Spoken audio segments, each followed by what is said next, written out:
Live mula sa GMA Network Center. Ito ang 24 Oras. Magandang gabi po, Luzon, Visayas at Mindanao. Malakwarta o kaha ang tagpo sa sapilitang pagbubukas ng ilang vault sa isang umunoy cybercrime hub sa Pasay na naunang ini-raid dahil ginagamit umano sa love scam at ibang panloloko. Walang laman ng ilan pero ang laman ng isa, milyon-milyong pisong pera. Habang ang ibang vault may mga armas, posas at taser o yung panguryente pa. Nakatutok si John Consulta. Sa bisa ng search warrant, binalikan ng pinagsanib na puwersa ng NBI, PAOK, AMLAC at iba pang otoridad ang tinawag nilang cybercrime hub na nauna lang ni-raid sa Pasay City noong August 1. Ang pakay ngayon, buksan at alamin ang nilalaman ng mahigit 30 vault na natagpuan sa loob ng pasilidad. Ginamitan pa ng grinder para mabuksan ang mga vault at nang mabuksan ang isa, kung walang laman, wala tayong i-account yan. walang nakuwang anuman sa loob, pero nang buksan ang isa pang vault, tumambad ang 3.5 million pesos na cash. Meron ding nakuwang passport. Sa pangatlong vault, nakuha rin ng ilang libong cash at ilang piraso ng cellphone. Marami na kasing nahanap na cellphone. Itong mga to talagang tinago dito sa vaults ng mga to. So there must be some significance dito. Kaya i-forensics muna natin sa NBI. Kasi ang balita ho natin, lahat ng mga cellphones na nahanap natin na tumatanggap ng GCash, tinatransfer sa iilang cellphone lang. Itong nasa likod ko ngayon ang tinuturing pinakamalaking vault na nakita dito sa Pasay Scam Hub. Ang sinasabi pa ng impormasyong ipinadala sa PAOK, ang laman daw nito ay nanggaling pa sa Hong Thai Scam Hub sa Las Piñas. Kaya ito ngayon, bubuksan to anumang oras at malalaman na natin kung ano talaga ang laman ng vault na ito. Nang tuluyang mabuksan ng vault, nakuha rito ang silencer ng baril, mga bala, posas, taser o pangkuryente, at mahigit 10 cyber wallet na pinaniniwala ang naglalaman ng pera ng Pogo Scam Hub. Inaasahang aabutin ng hanggang bukas ang pagbubukas ng mga vault at pag-iimbentaryo ng laman. Nanatili namang hawak ng NBI ang mga Chinong naaresto sa operasyon matapos i-deny ng korte ang mga inihain nilang petition for habeas corpus. These are undesirable aliens. Nandito po sila para manloko ng mga kababayan natin. Kaya sa tingin ho namin, the fastest and easiest way to get them out of the country ay itong proseso ng deportation. Para sa GMA Integrated News, John Consulta, nakatutok, 24 Oras. Tinawag na kangaroo court ng kampo ni Arnie Teves ang House Ethics Committee kasunod ng pagtanggal sa kanya sa hanay ng Kamara. Nagturuan naman ang Kamara at COMELEC sa kung alin sa kanila ang gagawa ng unang hakbang para magka-special elections para sa kapalit ni Teves. Nakatutok si Tina Panganiban-Perez. The imposition of the penalty of expulsion from the House of Representatives upon Arnulfo Arnie A. Teves Jr. On the matter of Representative Arnulfo Arnie A. Teves are now adopted. Matapos patalsikin kagabi ng Kamara, pinadalan na ng sulat ng Kamara si dating Negros Oriental Representative Arnulfo Teves Jr. upang formal itong ipagbigay alam sa kanya. Wala na ang honorable sa pangalan ni Teves na ikinakabit sa pangalan ng mga kongresista. Pinadala ang sulat sa opisina ni Teves ngayong araw. Ang botohan sa plenaryo kagabi ang kauna-unahang pagkakataong nagbotohan ng mga kongresista para patalsikin ang isa nilang kasama. He may believe it, that there are people that are trying to kill him, but it is not something that has been proven or can be proven. And at the same time, paano naman namin i-justify sa maski sino man trabahador or empleyado na bibigyan na lang ng pass for whatever reason. You can't just disappear. Isa sa mga dahilan ng pagpapatalsik kay Teves ang post niyang pagsayaw ng nakasando at boxer shorts. Parang nilalait niya yung ATC, mockery, no? Very offensive yun sa mga incumbent congressmen and congresswomen natin. Pero mas mabigat daw ang paghingi ni Teves ng political asylum sa Timor-Leste. How can you serve as a public official kung meron kang application for political asylum in another country? First time din to na isang public official, no, incumbent, nag-apply for a political asylum. Base sa impormasyong nakuha ng Kamara sa Department of Foreign Affairs, nasa Timor-Leste pa rin si Teves. Hindi pa rin kinakansela ang kanyang passport dahil walang utos mula sa korte. Tinawag naman ng abogado ni Teves na kangaroo court ang House Ethics Committee dahil ito na raw ang nag-akusa, ito pa ang humusga. Nilabag din daw ng Ethics Committee ang sarili nitong rules na hindi nito pwedeng talakayin ang isang isyong nakabinbin pa sa isang judicial, quasi-judicial o administrative body. Sabi pa ng abogado ni Teves, hindi rin daw sakop ng disorderly conduct ang tinutukoy na post ni Teves. Sagot ng Secretary General ng Kamara na sunod ang rules ng Kamara. Sa 2 beses na sinuspindi noon si dating Negros Oriental Representative Arnolfo Teves Jr., si House Speaker Martin Romualdez ang naging caretaker ng kanyang distrito. Ngayon, hindi pa malinaw kung sino ang mangangalaga sa 3 distrito ng Negros Oriental. In the past, usually the neighboring district, no, the House leadership plus the plenary, no, will decide. Sabi pa ni Velasco, opisyal na ring inabisuhan ng Kamara ang COMELEC sa pagpapatalsi kay Teves. Hihintayin daw ng Kamara kung magpapatawag ang COMELEC ng special election. Pero sabi ng COMELEC, ang Kamara ang mag-uutos nito. Base sa rules ng Kamara, pwede pang iapela sa plenaryo ang expulsion. Para sa GMA Integrated News, Tina Panganiban Perez, nakatutok, 24 oras. Balik sa pag-aabang ang mga wala pang plastic driver's license matapos ay utos ng korte na itigil ang produksyon at delivery ng mga ito. Kinwestiyon kasi ang supply contract ng natalong bidder. Ang sagot ng DOTR sa pagtutok ni Joseph Moro. Excited na magkalisensya si Giselle. Oras na magkaroon, balak na raw niyang bumili ng kotse. Basic life skill talaga yung driving. And gusto ko lang din ko na yung time ko. Hirap na rin kasi mag-commute ngayon. Card sana, pero I think papel yung mabibigay. Kasi nakalagay dun no license card. Sina Marcos at Jem, papel ang nakuhang driver's license. Siguro mas marami yung effort na kailangan para hindi siya masira. Wala pa daw pang saktong oras. Wala pa. O kaya ibabalita na lang daw. Nitong Hulyo, inanunsyo ng Department of Transportation o DOTR na inaasahang balik normal na ang supply ng plastic card ID sa Setyembre dahil nakapag-deliver na ng paunang 5,000 piraso ng plastic cards ang nanalong bidder na banner plastic card. Pero hindi na makapag-deliver ang banner plastic card at itinigil na rin ito ang produksyon. Dahil sa temporary restraining order ng Quezon City Regional Trial Court Branch 215 na nag-uutos sa LTO na pansamantalang itigil ang kontrata sa kumpanya. Naghain kasi ng reklamo ang natalong bidder na All Card Incorporated na may pinakamababang bid. Dati nang sinabi ng DOTR na dinisqualify ang kumpanya dahil daw sa mga delay sa iba nitong kontrata para sa mga ID rin sa gobyerno.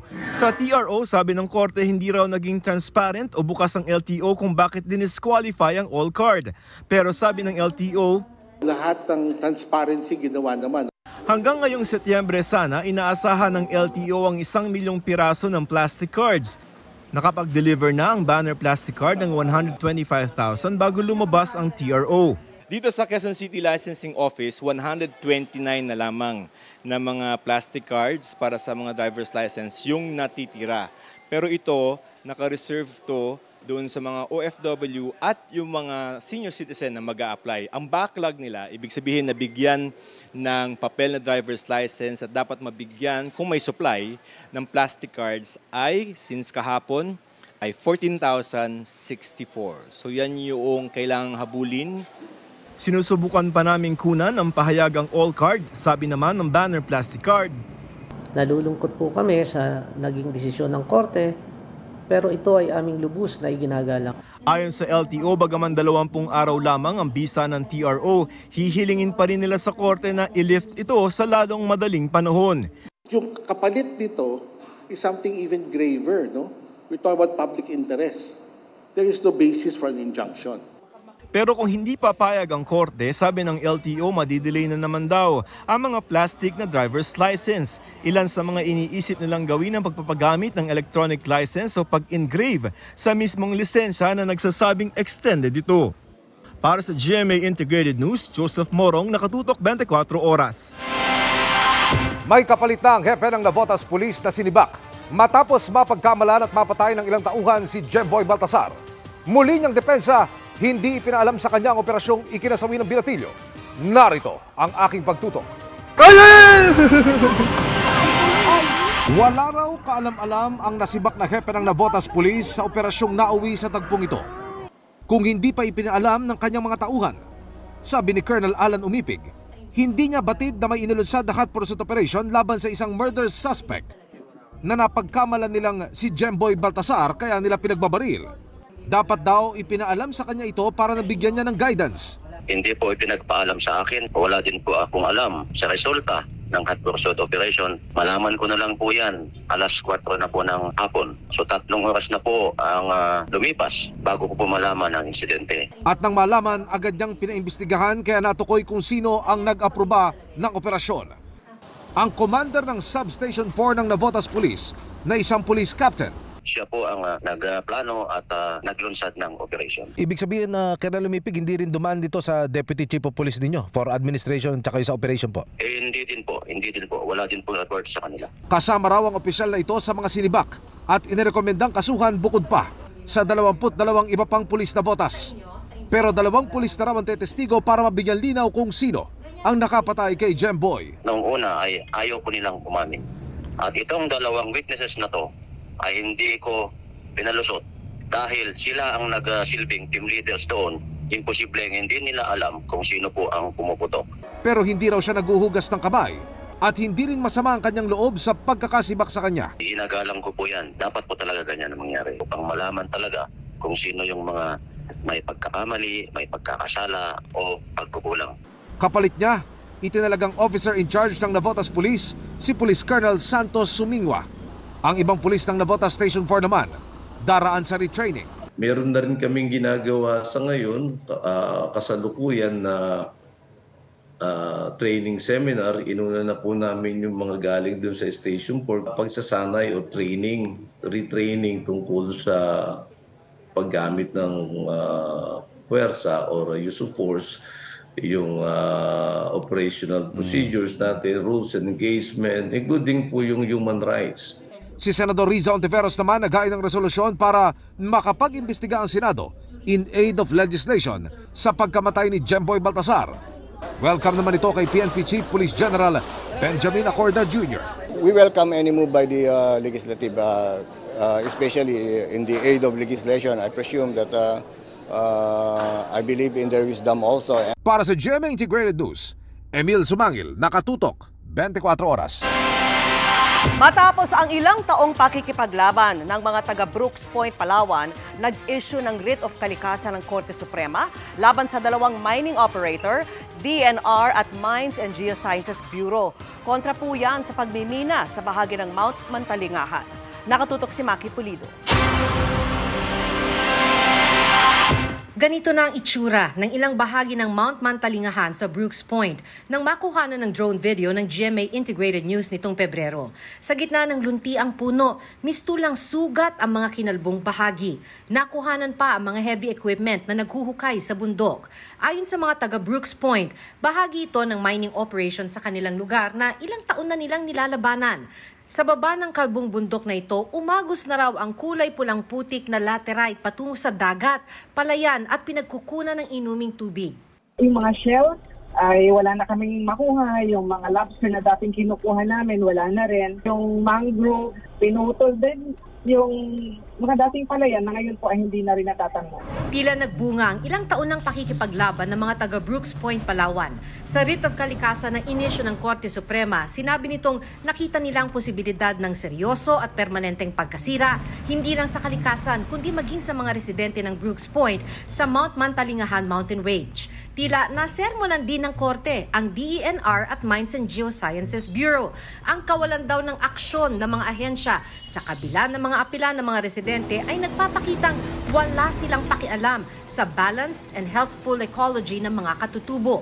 Binigyan sila ng Korte Suprema ng 10 araw para magpaliwanag. 10 araw din ang ibinigay sa mga mining company na Ipilan Nickel Corporation at Celestial Nickel Mining para magbigay ng ebidensya na hindi sila nakakasira ng kalikasan at kabuhayan.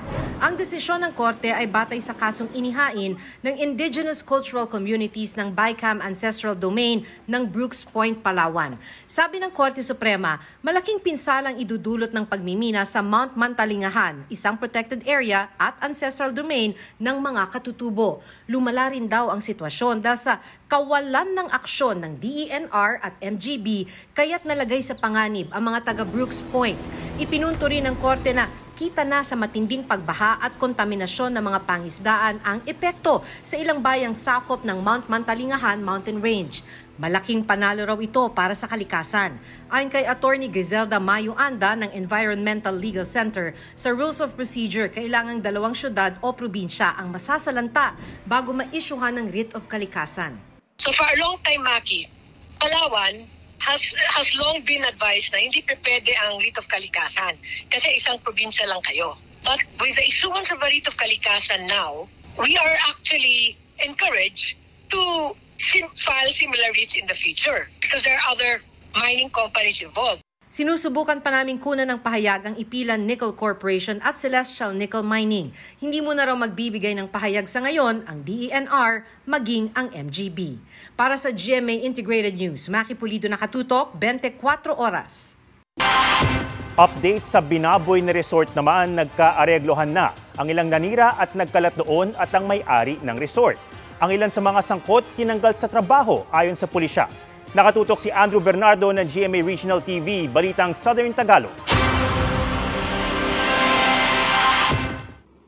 Matapos ang nahulikam na pagkakalat at pambababoy na ito ng ilan nilang guests nitong Lunes, business as usual na ang private resort na ito sa Calamba, Laguna. Malinis na ang tubig ng swimming pool na tinapunan ng mga upuan at bote. Pinalitan na rin ang water dispenser na nasira matapos ding ihagis sa swimming pool.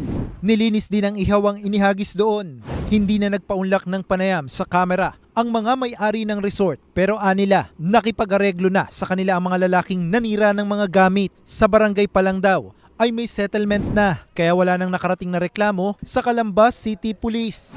Kinumpirma rin ng pulisya na natanggal sa trabaho ang ilang sangkot sa insidente. Sa kabila ng ginawa nila, mismong pamunuan na ng resort ang nanawagang tigilan ng pagbash sa mga sangkot bilang pag-iingat.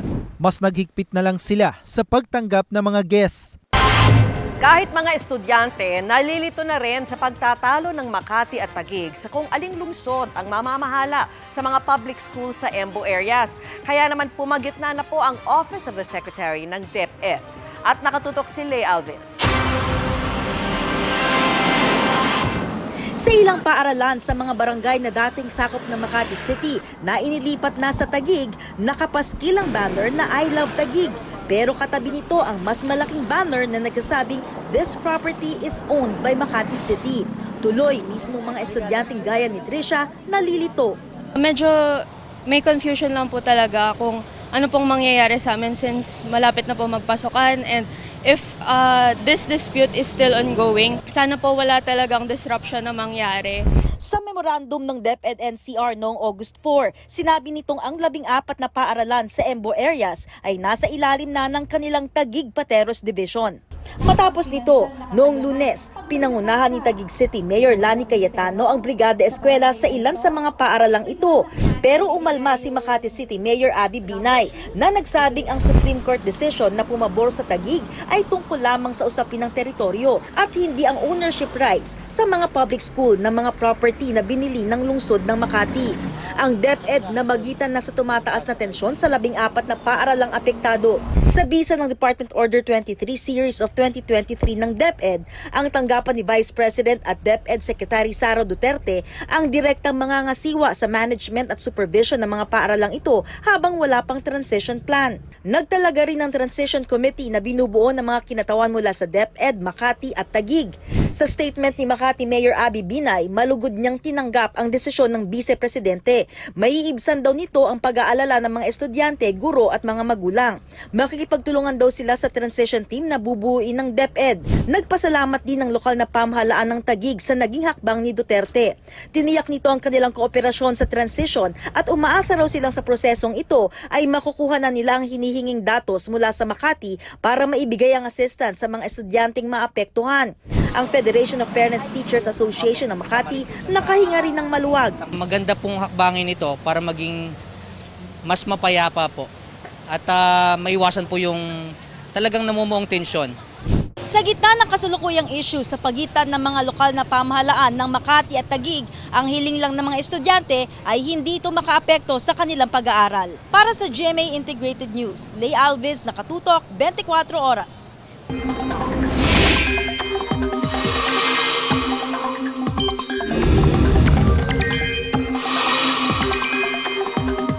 Mga kapuso, patuloy po tayong maghanda lalo na't may bagong low pressure area na minomonitor ngayon sa labas ng Philippine Area of Responsibility. At hindi lang yan, magtutuloy-tuloy rin ang epekto ng habagat sa malaking bahagi ng bansa. Ayon sa Pag-asa, sa ngayon ay mababa pa ang tsansa ng nasabing LPA na maging bagyo. Pahilaga rin ang galaw nito kaya hindi naman inaasahang papasok sa PAR.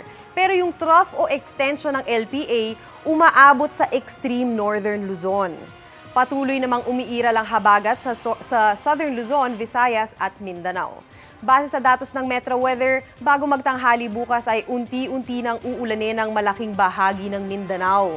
May tsansa ng intense rain sa Caraga, Barm at Socsargen kaya maging alerto dahil posibleng magkaroon ulit ng pagbaha o pagguho ng lupa. Gaya ng nangyari sa Makilala, Cotabato kahapon, umapaw ang ilang ilog at mabilis na rumagasa ang tubig. Apektado ang ilang residente, kabilang ang mga motorista na hindi nakadaan sa baha. Malaki rin ang posibilidad ng ulan sa Visayas. May malalakas na ulan sa Capiz, Negros Provinces at Cebu. Kaya doble ingat ho mga kapuso sa mga taga-Visayas. Samantala sa Luzon, naitala ngayong araw ang pinakamataas na heat index sa Infanta, Quezon na may 48 degrees Celsius ayon sa Pag-asa. 42 hanggang 45 degrees Celsius naman sa ilang bahagi ng Bicol Region at Cagayan. Pero kapag mainit ang panahon, may nabubuo ring mga kaulapan kaya posible rin ang mga pag-ulan o thunderstorms. Inaasahan yan sa malaking bahagi ng Luzon at kung mapapansin ho ninyo, may kulay pula at orange sa northern at central Luzon at ang ibig sabihin ho niyan ay heavy to intense rains. Para naman sa mga taga Metro Manila, posible rin ang pag-ulan bukas.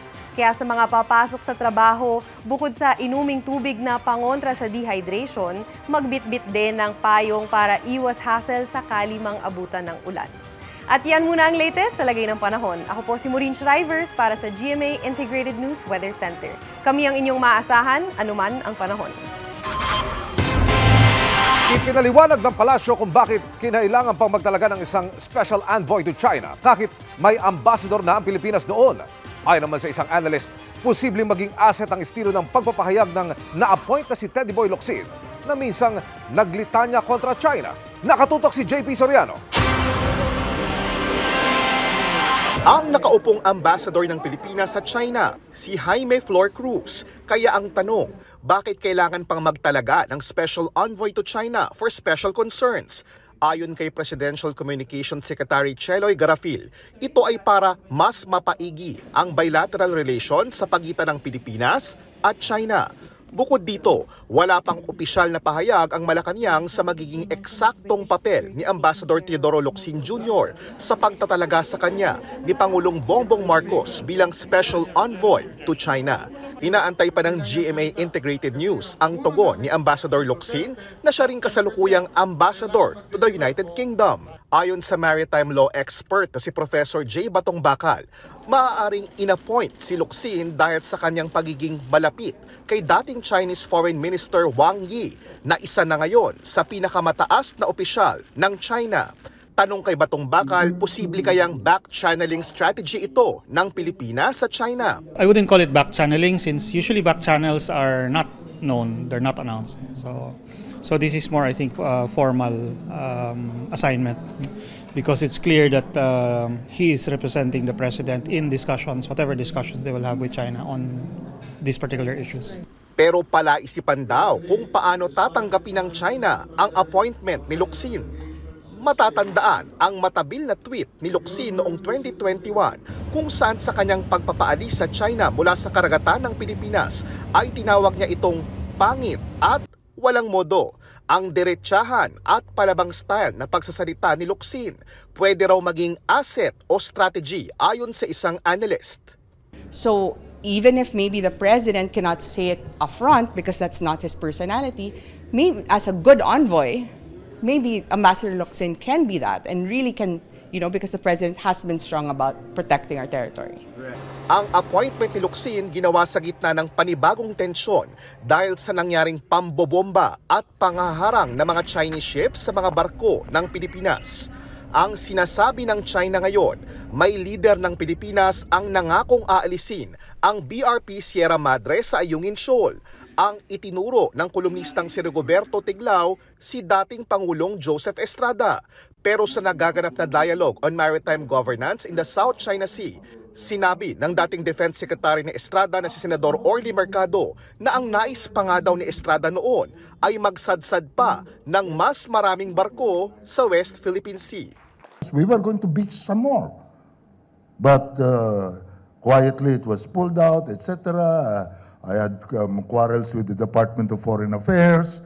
The Secretary and I used to be in heated discussion in our cluster, security cluster.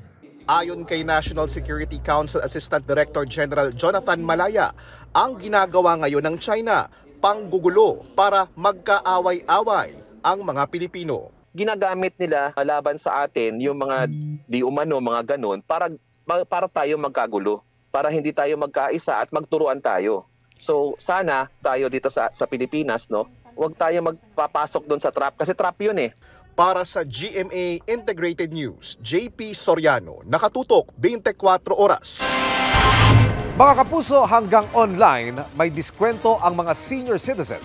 Ipinaalala yan ng gobyerno lalo't may mga pagkakataong hindi yan ay patutupad dahil mabusisi ang proseso. Nakatutok si Ivan Mayrina.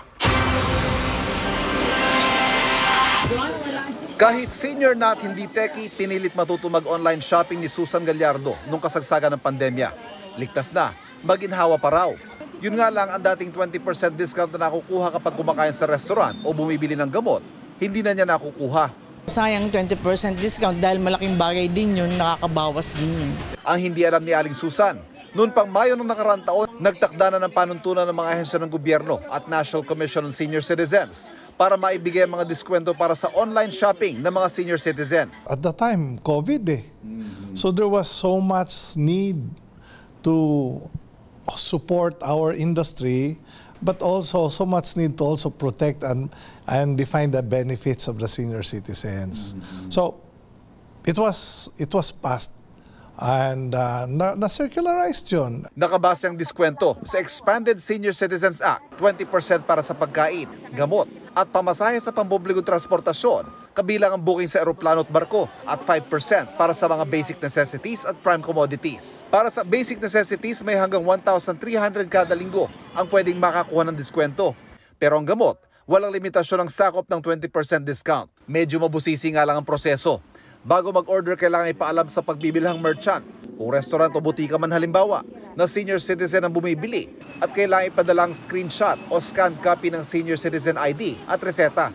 At pagka-deliver, kailangan ipresenta sa delivery rider ang original na kopya ng ID. Tinanong naman ng ilang food delivery rider kung may nakakakuha ng ganitong discount sa mga senior citizen. Wala po. Walang ganon? Wala po siya. Kailangan po talaga si customer po mag-dine in talaga sa mismong restaurant para makapag-avail ng discount. Pero pag online, wala? Wala po siya. Fix po siya. Ang customer kasi nag-order siya through online. Hindi siya, dapat siya mismo mag-direct doon sa restaurant kasi kailangan sila mismo sa ID. Yung transaksyon na gano'n. Sabi din sa amin yun ng mga crew sa restaurant. Ang National Commission of Senior Citizens muli raw mangangalampag sa mga ahensyang dapat tumututok dito. The law is very clear. On transactions involving basic, essentials, di ba, mga ganon. So from food to medicine to groceries, pagka may nabibili dyan online, then entitled siya under Republic Act 9994. Para sa GMA Integrated News, Ivan Mayrina nakatutok, 24 oras. Mga kapuso, busog na ang mga mata sa ganda ng tanawin, busog pa ang tiyan dahil sa dami ng seafood. Ang tinutukoy natin ang pinag-aagawang West Philippine Sea. Tuklasin natin ang yaman niyan sa pagtutok ni Chino Gaston. Paraiso saan man lumingon dahil sa ganda ng mga bahura at isla. Pero bukod yan, ang West Philippine Sea, literal ding food paradise. Kabilang sa mga mahahango sa dagat, ang mga balagan o lobster. Sa mga isla din sa palibot ng Palawan, nakukuha ang mga blue crab, alimango at mga kamon o sea mantis. At isa raw sa mga dinarayo talaga ng mga buyer dito sa Palawan, itong mga green lobster na kung tawagin na kapag binibili ay umaabot ng 2,500 kada kilo pataas.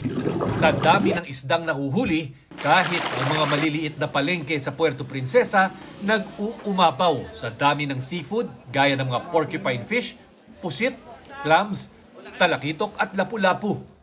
Sa loob ng banyerang ito, makikita ang ilan sa mga first class na mga isda na dinideliver sa mga fish dealers halos araw-araw dito sa Puerto Princesa, Palawan. Gaya ng grouper na ito na kung tawagin daw ay suno.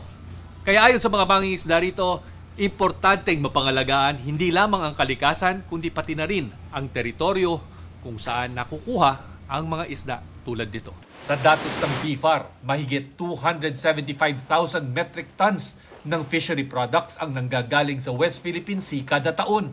Katumbas ito ng halos 7% ng production sa buong bansa. Mas mahigit pa sana ang mga nakukuhang isda kung lahat na parte ng karagatan ay malayang puntahan ng mga mangingisda.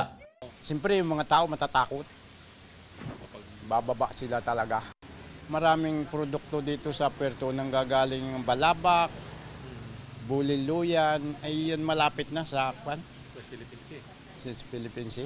Kabilang sa mayaman sa lamang dagat ang Ayungin Shoal na iniiwasan ng mga mangingisda dahil sa panggigipit ng Chinese Coast Guard at fishing militia. Kahit medyo may kalayuan siya, doon pinupuntahan kasi doon nga maraming source. If mawala ng access yung fishermans natin, of course it would affect yung supplies and varieties na pwede natin makuha. Kung mawala na ito, that would mean actually an improved productivity on the part of the Filipino fisherfolk. Pero hindi lang tensyon sa West Philippine Sea ang banta roon, kundi anumang hakbang ng tao na pwedeng makasira sa kalikasan. Sa bahaging ito ng Palawan, halimbawa, may mga nakalbo ng bakawan. Proteksyon pa naman yan ng iba't ibang uri ng lamang dagat at iba pang hayop. Proteksyon din sana ng mga komunidad. Sa huli, hindi lang teritoryo ang dapat ipagtanggol, kundi mismong kalikasan. Para sa GMA Integrated News, Chino Gaston nakatutok, 24 oras. With a grateful heart, muling pumirma ng contract with Sparkle si international fashion icon. Heart Evangelista na solid kapuso pa rin. Makichika kay Nelson Canlas. Si tu dis la vérité. Certified and solid kapuso for more than a decade. Dahil ang international fashion icon na si Heart Evangelista nag-renew ng management contract with Sparkle GMA Artist Center. Very grateful nga raw si Heart sa walang patid na suporta sa kanya ng mga kapuso. I think it's important to always have a solid home. Kaya no matter where you go, hindi maliligaw yung landas mo dahil may mga taong tuloy na sinusuportahan ka. And I've always felt that with GMA. And I'm very, very appreciative that they trust me fully, that I was able to really explore what I really wanted, that they didn't box me and say I had to do this. Nanguna sa contract signing sina GMA Senior Vice President Attorney Annette Gozon Valdez, Sparkle VP Joy Marcelo, SA VP for Alternative Productions Gigi Santiago Lara, We're very happy that she's continuing to trust Sparkle and GMA. We're very proud of the woman that she's become. So it's an honor for us to have her with us in Sparkle. We're hoping finally this time that Heart can do something that she really wants. Baka naman pwede tayo gumawa ng lifestyle show for Heart. So feeling ko yun yung bagay at yun yung siguro hinihintay din ng mga tao. Wow! Dumating din para sumuporta kay Heart ang kanyang mister na si Senator Cheese Escudero at si Sparkle consultant and star maker Johnny Manahan, maging ang cute aspi ni Heart na si Panda. Marami nang nakakamiss kay Heart sa mga local projects. Kaya ang tanong ng fans, malapit na ba siyang mapanood muli sa telebisyon? I think na-enjoy ko yung pag-play ng iba't ibang character sa telenovela, sa movies. Pero na-enjoy ko talaga pag-play ng sarili ko these days, to play myself. And because of that, I hope that I can work on something which I'm already starting. And it will be something very intriguing, very authentic. And so people will get to see who I really, really am. Na-excite din ako kasi madami ding mga scripts na pinapakita sa akin. So we will see. Nelson Canlas updated sa Showbiz Happenings. And that's it for our Thursday night chikahan. Ako po si Iya Arellano. Miss Vicky Emil, Adam. Thank you, Iya. At yan ang mga balita ngayong Miyerkules. Ako po si Vicky Morales. Ako naman si Atom Araulio. Para sa mas malaking misyon. Para sa mas malawak na paglilingkod sa bayan, ako po si Emil Sumangil. Mula po sa GMA Integrated News, ang News Authority ng Pilipino, nakatuto kami 24 oras. Mga kapuso, maging updated sa ulat panahon 24 oras. Mag-subscribe sa GMA Integrated News sa YouTube. Para sa mga kapuso naman natin abroad, bisitahin ang GMA Pinoy TV at www.gmanews.tv.